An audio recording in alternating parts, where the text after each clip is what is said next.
अब हम सीखते हैं कि किन्हीं दो अगर परिमेय संख्याएं कोई दी गई हो तो उन दो परिमेय संख्याओं के बीच में और भी परिमेय संख्याएं लिखी जा सकती है क्या।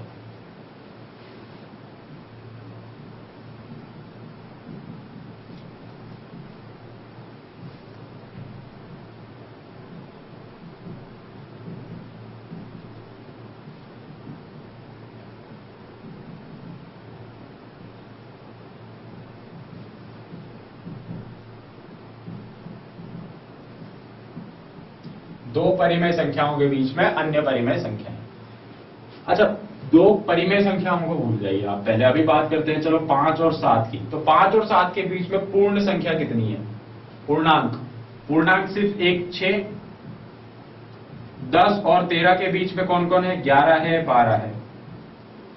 तो अगर हम पूर्णांकों की बात करें तो फिक्स है, देखो 10 और 13 के बीच में 11 और 12 ही है, इसके अलावा और कोई नहीं आ सकता, 15 आके नहीं बैठ सकता। यानी कि एक फाइनाइट टर्म है, बिल्कुल फिक्स है कि पर्टिकुलरली इतने ही लोग आएंगे, इससे ज्यादा लोग नहीं आएंगे।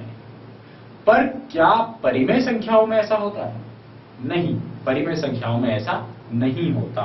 कैसे नहीं होता वो देखते हैं। मतलब नहीं होता मतलब क्या हुआ कि दो परिमेय संख्याओं के बीच में कोई गिनती नहीं है, कितनी भी परिमेय संख्याएं आ सकती है। कैसे आ सकती है, तो उसके लिए हम सबसे पहले तो सीखें कि कोई परिमेय संख्याओं के बीच में अन्य परिमेय संख्या कैसे लिखी जा सकती है। उसके बाद में हम सीखेंगे कि भैया क्यों इनके बीच में गिनती नहीं हो सकती।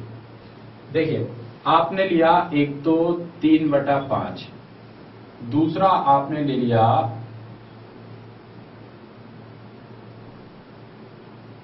4/7। इनके बीच में क्या है वो हमें लिखना है।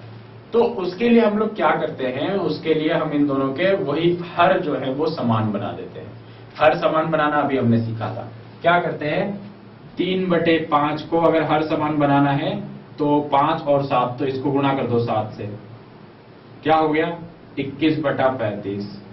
ऐसे ही 4/7 है, नीचे 35 लाना है तो 5 से ऊपर नीचे गुणा कर दो, तो ये हो गया 20/35।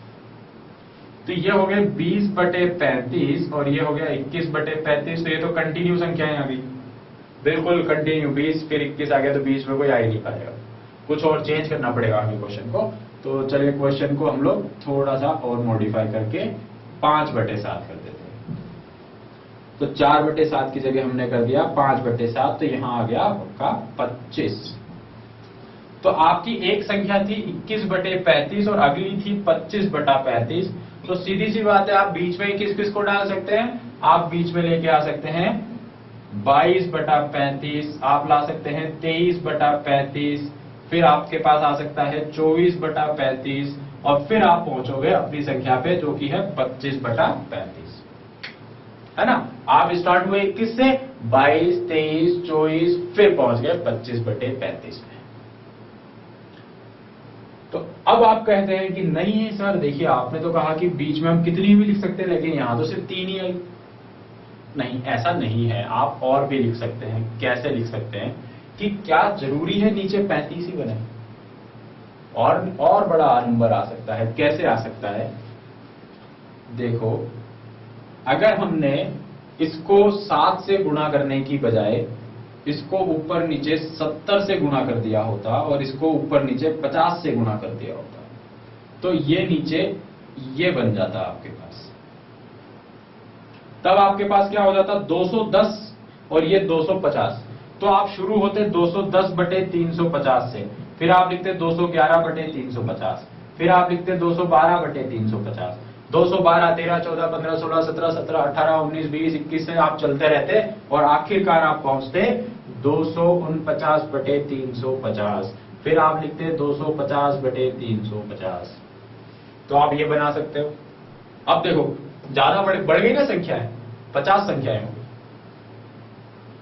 और भी हम कर सकते हैं, क्या कर सकते हैं कि हम इसको 70 की बजाय 700 से गुणा करते, 70 की बजाय क्या करते, 700 से गुणा करते, तो क्या होता